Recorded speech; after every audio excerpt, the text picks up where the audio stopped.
Hi guys, and welcome back to my channel. My name is Alissa Capron, and today I'm going to be tie-dyeing sweatshirts.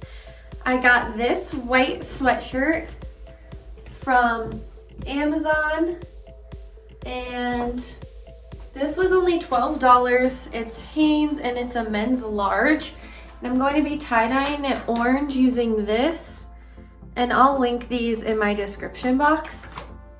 And then this Carhartt sweatshirt, also men's large, I think. But I'm going to be tie-dyeing this one with bleach because, I don't know if you can tell, yeah you can, it has a little stain right here, so I'm hoping that the bleach will kind of camouflage that. So all I've done so far is I just washed these so they're a little bit damp. So now let's go outside.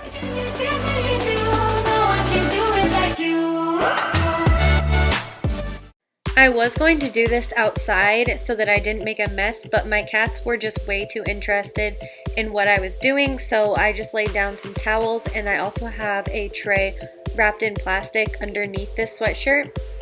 So what I'm doing, I've heard it called the crinkle method or crumple dye, and you just use your fingertips and crumple up the fabric of whatever you're dyeing. And then once you have it crinkled however you'd like, you can put rubber bands just to hold it together. It doesn't really matter where you put the rubber bands or how.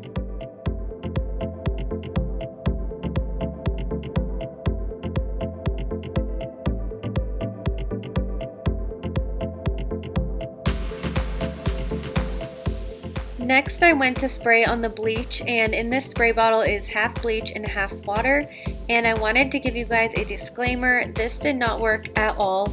This didn't change color at all, and I did leave it sit for about 5 hours, which I later found out is a really bad idea because it can harm the fibers of the fabric. So I just wanted to include this part so that maybe you guys could learn from my mistakes, but I would not recommend using bleach to tie-dye, at least maybe not on gray sweatshirts.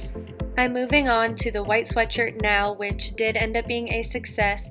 So I'm using the same method, crinkling up the sweatshirt and then rubber banding it to hold it into place before I dye it.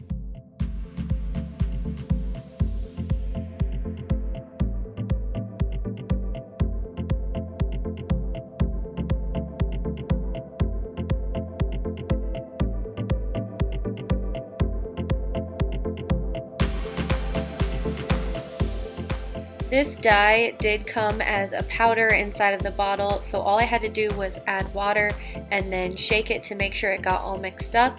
So now I'm just putting dye all over the sweatshirt and trying to fully cover it so there's not much white visible. You also want to make sure you flip over your sweatshirt and dye the other side as well, and I did use 1 full bottle of dye on this sweatshirt.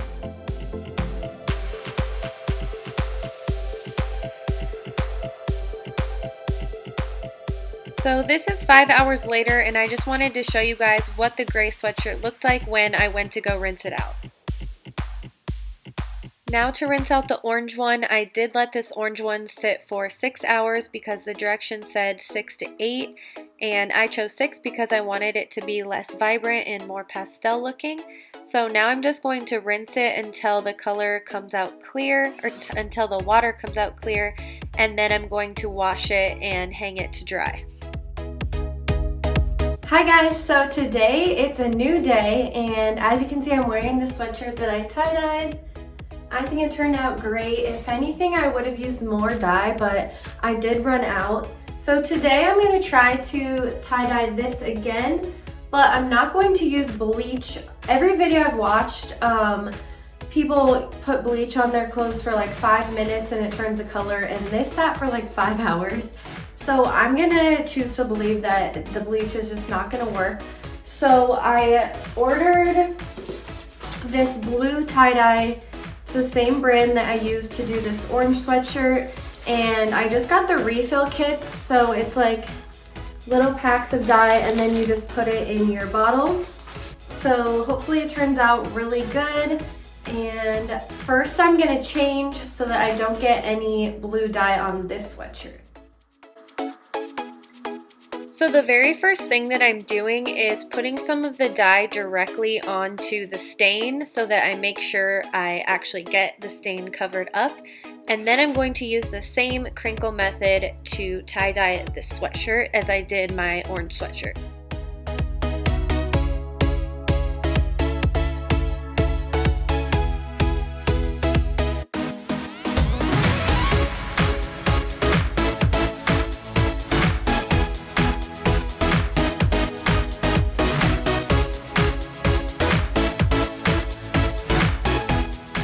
The tie-dye refill pack that I got did come with 3 different packets of dye, so I am using 2 full bottles of dye on this sweatshirt.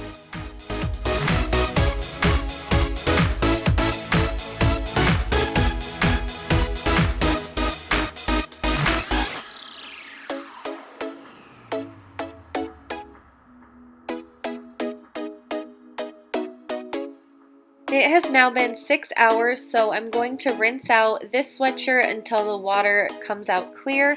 And this blue dye, maybe it was because I used more dye, but it felt like it took forever for the water to come out clear.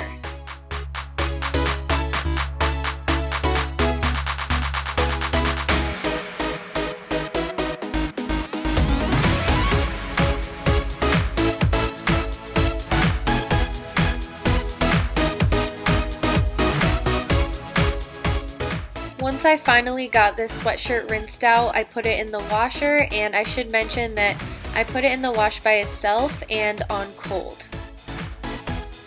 Okay, so I just washed and dried this sweatshirt and I love it so much. I think it turned out better than I even thought it would. So I think the key was to use 2 bottles of dye on the sweatshirt, at least for the dye that I used, and I will link that dye below. And I'll also link the white sweatshirt. And then this one, again, is just a Carhartt sweatshirt. And I kind of like how this seam didn't dye. I think it looks really cool like that. So thank you guys so much for watching this tie-dye video, and hopefully you learned what to do or what not to do. And I'll see you guys next time. Don't forget to like and subscribe.